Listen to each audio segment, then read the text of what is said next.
Bonjour mes amis, nous sommes revenus avec notre lecture du livre des esprits et nous sommes dans la quatrième partie de l'introduction. J'espère que vous appréciez cette lecture. Alors, on continue.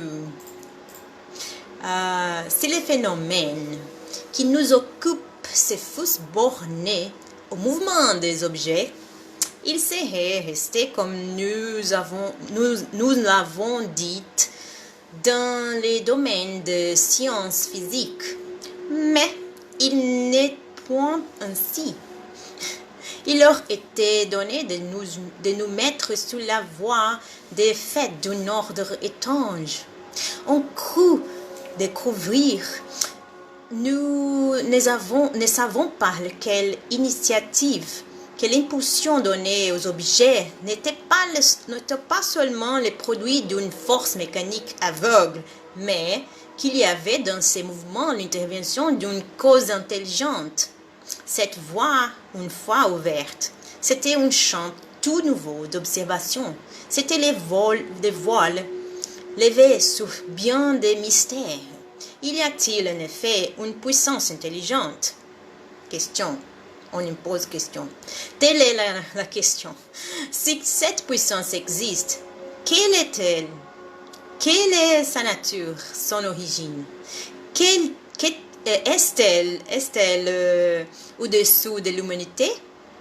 Telles sont les autres questions qui découlent de la première. Les premières manifestations intelligentes eurent lieu au moyen des tables s'élevant et frappant, avec un pied, un nombre déterminé de coups, et répondant ainsi par oui ou par non, suivant la convention, à une question posée. Jusque-là, rien de convaincant, assurément pour les sceptiques, car on pouvait croire à un effet du hasard. On obtint ensuite des réponses plus développées par les lettres de l'alphabet. L'objet mobile, frappant un nombre de coups correspondant au numéro d'ordre de chaque lettre, on arrivait ainsi à formuler des mots et des phrases répondant à des questions posées. La justesse des réponses, leur corrélation avec la question excitant,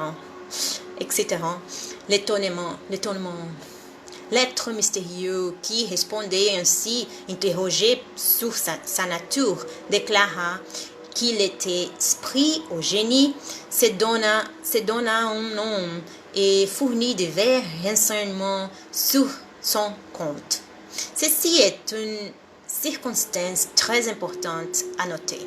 Personne n'a donc imaginé les esprits comme un moyen d'expliquer les phénomènes. C'est le phénomène lui-même qui révélait les mots. On fait souvent dans les sciences exactes des hypothèses pour avoir une base de raisonnement. Or, ce n'est point ici le cas. Ces moyens de correspondance étaient longs et incommodes. L'esprit, et ceci est encore une circonstance digne de remarque, et indiqua une autre. C'est l'un de ces êtres invisibles qui donna le conseil d'adapter un crayon à une corbeille ou à un autre objet. Cette corbeille, posée sur une feuille de papier, est mise en mouvement par la même puissance occulte qui fait mouvoir les tables. Mais au lieu d'un simple mouvement régulier, le crayon trace lui-même des caractères formant des mots, des phrases et des discours entiers et de plusieurs pages, traitant les plus hautes questions de philosophie, de morale, de métaphysique, de psychologie, etc. Et cela avec autant de rapidité que si l'on écrivait avec la main. Les conseils furent donnés simultanément en Amérique et en France et dans diverses contrées. Voici les termes dans lesquels il fut donné à Paris, le 10 juin 1853.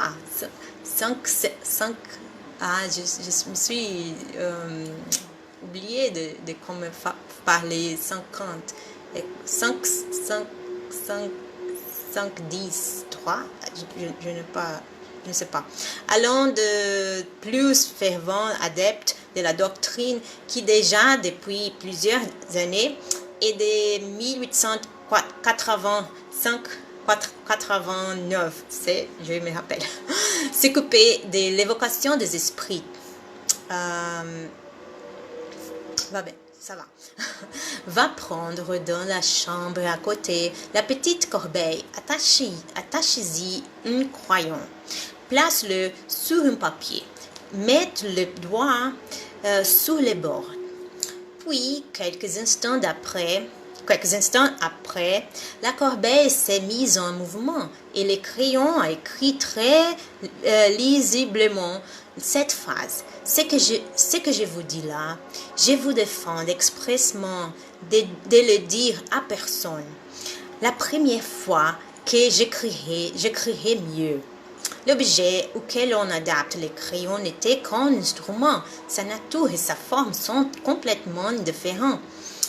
On a cherché la disposition la plus commode. C'est ainsi que beaucoup de personnes font usage d'une petite planchette.